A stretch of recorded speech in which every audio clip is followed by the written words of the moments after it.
錦繡花園呢啲租盤呢，其實真係買少見少啊！咁啱啱呢，又收到一間3層即型915尺，企企理理嘅，我覺得幾好啊，唔錯嘅。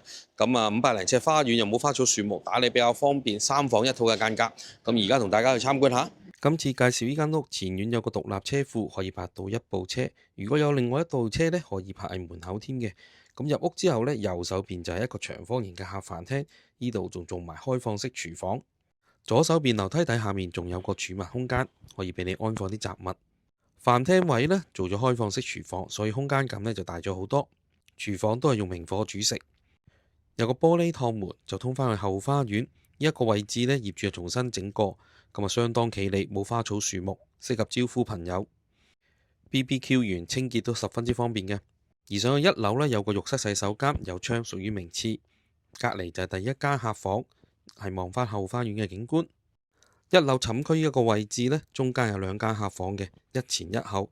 第2間客房呢，就望返前花園。2間客房中間呢，就用一個衣櫃作為一個間隔。同層亦都有個大平台空間，望出個景觀都比較開揚。再上嚟2樓就係全層主人套房，呢度又連接咗一個露台位置。左邊仲有個透光窗，可以作為對流用途。左手邊有個門，入邊就係浴室洗手間。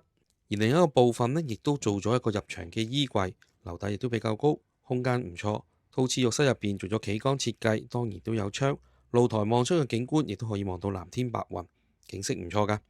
大家如果對呢一個租盤有興趣，可以記得快啲聯絡我，亨臣。多謝晒，拜拜，下次見。